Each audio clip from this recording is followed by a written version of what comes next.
నమస్కారం అండి. ఈరోజు మన టాపిక్ వచ్చేసి మలేరియా ఫీవర్.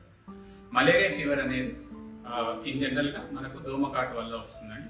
ఇది ఇన్ జనరల్గా పరాన్నజీవి, ప్లాస్మోడియం అనే పరాన్నజీవి శరీరం లోపలికి ఎంటర్ అయినప్పుడు మనకు మలేరియా జ్వరం అనేది రావడానికి ఛాన్స్ ఉంటుంది. అయితే ఈ వ్యాధి లక్షణాలు ఏంటి? ఈ వ్యాధి లక్షణాలు వచ్చేసి విపరీతమైన జ్వరం ఉంటుంది, 102, 103 టెంపరేచర్ ఉండి విపరీతమైన చిల్స్తో అంటే చలితోటి జ్వరం వస్తూ ఉంటుంది. అది ఒక ప్యాటర్న్గా ఉంటుంది అనమాట. అంటే 2 రోజులకు ఒకసారి, 3 రోజులకు ఒకసారి అలా సేమ్ ప్యాటర్న్ ఫాలో అవుతూ ఉంటుంది.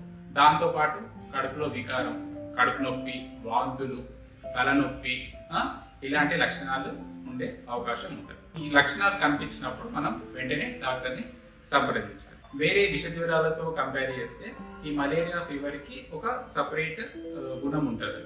దీనికి సపరేట్ టెస్ట్ల ద్వారా మాత్రమే మనం గుర్తించగలుగుతాం. కాబట్టి మీరు జ్వరం వచ్చేసింది కదా అని మెడికల్ షాప్కి వెళ్ళి ఈ టాబ్లెట్లు, యాంటీబయాటిక్స్ వాడడం వల్ల ఈ జ్వరం అనేది తగ్గదు. దీనికి స్పెసిఫిక్గా యాంటీ మలేరియల్ డ్రగ్స్, అవి స్పెసిఫిక్గా ఈ 4 రోజులు 5 రోజుల డ్యూరేషన్ వాడినప్పుడు మాత్రమే ఈ మలేరియా జ్వరం అనేది అరికట్టడానికి అనుకూలంగా ఉంటుంది. మలేరియా జ్వరం అనేది తీవ్రమైనప్పుడు ఒక్కొక్కసారి బ్రెయిన్కి పాకినట్లయితే సెరిబ్రల్ మలేరియా అనే కాంప్లికేషన్లోకి వెళ్ళే అవకాశం ఉంటుంది.